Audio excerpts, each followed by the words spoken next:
Hi friends, welcome back to my channel Dua gardening. कैसे हैं आप सब? उम्मीद है खैरियत से होंगे। दोस्तों, आज की वीडियो में मैं आपके साथ शेयर करूंगी घर लाए शहतूत से किस तरह हम ढेर सारे पौधे घर में उगा सकते हैं, बना सकते हैं। मलबरी यानी शहतूत, दुनिया भर में इसकी कई इकसाम हैं। पाकिस्तान में 4 इकसाम हैं इसकी।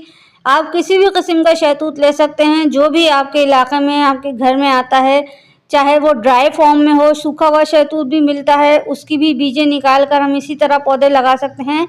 और जो हमारे पास फ्रेश शहतूत आता है उसकी भी हम बीजें निकाल कर शहतूत का पौधा बहुत ही आसानी से लगा सकते हैं। दोस्तों, शहतूत का बीज बहुत ही छोटा सा होता है, जैसे चेरी टमाटो के सूखे हुए बीज होते हैं, बिल्कुल इसी तरह का शहतूत का बीज होता है, बहुत ही छोटा सा। तो हमने इसको क्या करना है, हमने इसको संभाल के, जब भी हम शहतूत को मसलते हैं तो इसके अंदर से जो बीज होता है वो बाहर निकल आता है। बहुत ही छोटा सा येलो कलर का बीज होता है।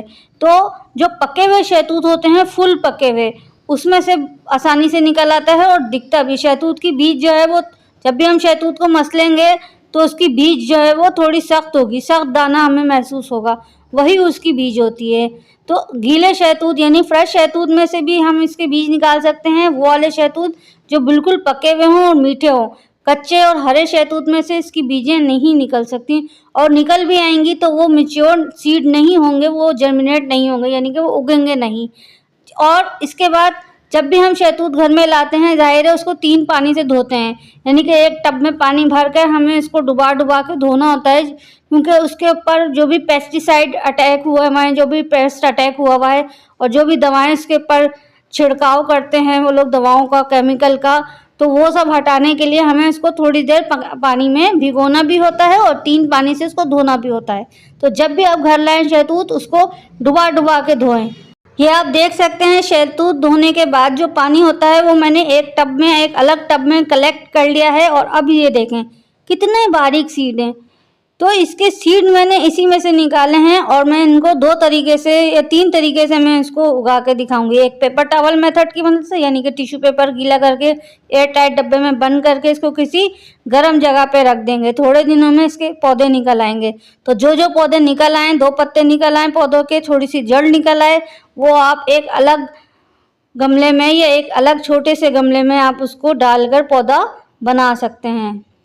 इसके अलावा जब भी हम घर में शहतूत लाते हैं तो बहुत सारे शहतूत ऐसे होते हैं जो कि ख़राब हुए होते हैं। ज़ाहिर है वो गर्मी में ठेलों पे ले लेके बेचते हैं, तो ज़्यादातर शहतूत जो हैं वो सही रहते हैं और थोड़े बहुत ख़राब हो जाते हैं और वो ब्लैक हो जाते हैं। तो जो ख़राब और ब्लैक शहतूत होते हैं उसके अंदर जो बीज होता है वो बिल्कुल पक्का हुआ होता है, पक्का बीज होता है, उसका पक्का पौधा बनता है। तो वो बीज आप ज़रूर निकालें और उसका पौधा बनाए। अच्छा, हम इसी तरह अगर शहतूत को ज़मीन में गाड़ देंगे, यानी कि ज़मीन में इसको बो देंगे डायरेक्ट शहतूत को, तो हो सकता है चूंटियाँ, शहतूत मीठा होता है, तो हो सकता है चूंटियाँ इस पर हमला करें और इसके शहतूत का पल्प भी खा जाएं और उसका बीज भी तोड़ के अपने बिल में ले जाएं। तो इस तरह हमने क्या करना है कि शहतूत को 4 से 5 पानी के अंदर, जो शहतूत धोने में जो कचरा निकला है उसको हमने और मज़ीद 4-5 पानी से अच्छी तरह मसल के धोना है, ताकि जो उसके अंदर की जो मिठास है वो ख़त्म हो जाए या बहुत कम हो जाए जब भी आप शहतूत लगाएं। अच्छा, ये देखें,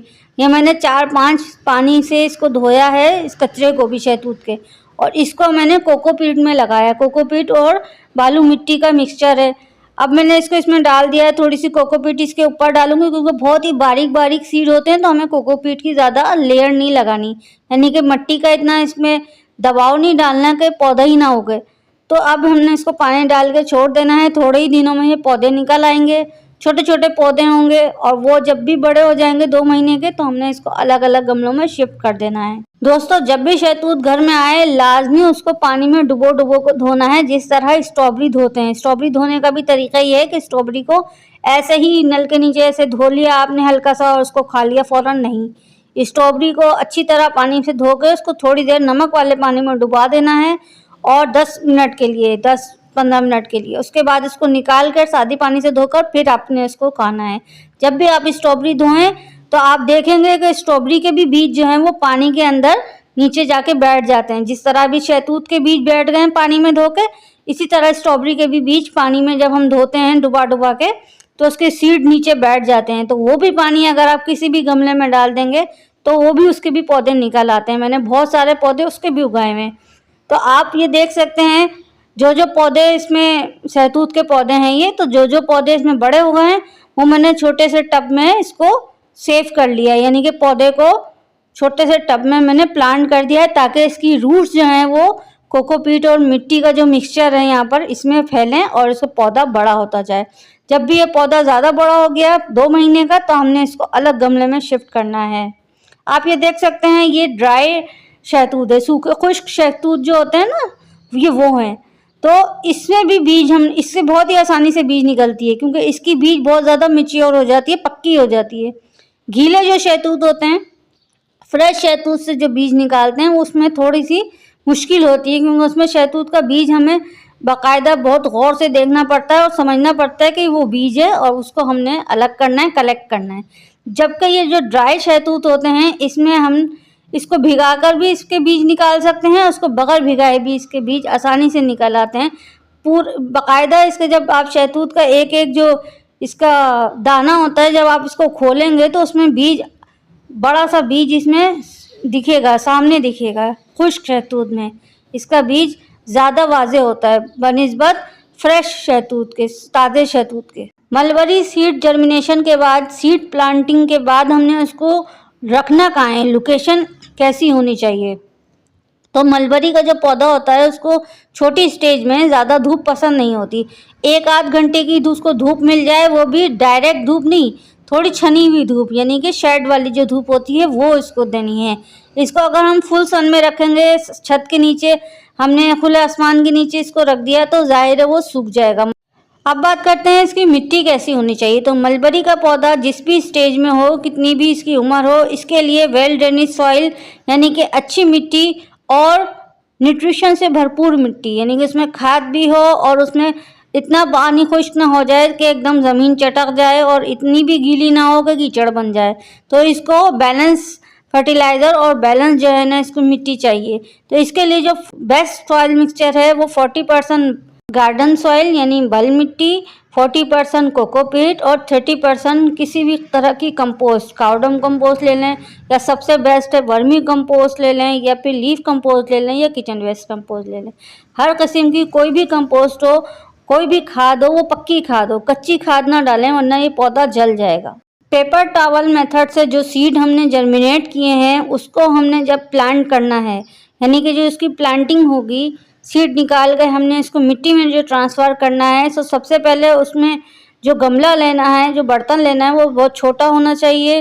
जितना छोटा हमारा पौधा है उतना ही छोटा हमारा बर्तन होना चाहिए या गमला होना चाहिए।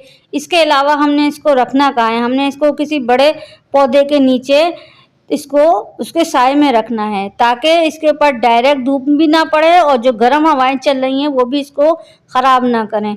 तो इसको हमने अगर धूप में शिफ्ट करना है 1-2 हफ्ते के बाद, तो हमने इसके ऊपर एक ट्रांसपेरेंट जो DIY से बोतल काट के हम एक ट्रांसपेरेंट ग्रीन हाउस बना देते हैं, हमने उस तरह इसको सेफ रखना है ताकि इतनी ज़्यादा गर्मी में ये पौधा मरे ना, चलता रहे। फर्टिलाइज़र की बात की जाए तो मलबरी का पौधा बहुत तेज़ी से बढ़ता है। सीड लगाने के 2 महीने के बाद इसकी जो ग्रोथ होती है वो बहुत ज़्यादा होती है। तो इसको अलग अलग गमलों में शिफ्ट कर दें ताकि ये पूरे गमले में अपनी सिर्फ अकेली ग्रोथ जो है ना अपनी राजधानी कर सके। इसको दूसरे पौधों से थोड़ा सा अलग कर दें ताकि ये अच्छी तरह बढ़ सके, मजबूत पौधा बने और अपना कद लंबा करता रहे। मलबरी के पौधा जो है एकदम सीधा लंबा जाता है और फिर उसको ऊपर से कट करना पड़ता है, फिर वो घना होता है। 1 से 2 से 4 शाखें फिर बनती हैं। जितनी ज़्यादा शाखें होंगी उतना ज़्यादा फल आएगा, जितने ज़्यादा पत्ते होंगे, लीफ नोड होंगे, उतनी ही ज़्यादा जो है वहाँ से फलों की इसके ऊपर भरमार होगी, यानी कि फल लगेंगे। तो मलबरी का पौधा इसकी कटिंग कैसे करते हैं वो भी मैं आपको दिखाऊंगी। मेरे पास मलबरी का 2 महीने का बड़ा पौधा हो चुका है और वो मैंने लगाया था अपना, जो पिछली वीडियो मेरी आई थी उसके साथ मैंने इसको लगाया था, उसी गमले में लगा हुआ है मलबरी का पौधा। अब उसमें 5-6 पत्ते आ चुके हैं, 2 महीने का हो चुका है। अब मैं उसको मिंट प्लांट से यानी कि पुदीने के पौधे से मैं इसको अलग करके एक अलग गमले में शिफ्ट करूंगी, उसकी भी मैं वीडियो आपके साथ ज़रूर शेयर करूंगी। तो मलबरी का पौधा घर में उगाएं, फ्री की मलबरी है, फ्री का शहतूत का पौधा है। आप चाहें तो नर्सरी से जाकर वहाँ से भी पौधा ख़रीद सकते हैं, लेकिन उसमें हमें पता नहीं होता कि ये कौन सी वैरायटी का है। बहुत से मलबरी के पौधे ऐसे होते हैं जो कि ज़्यादा मीठे नहीं होते, थोड़े से कड़वे और थोड़े से कसीले होते हैं।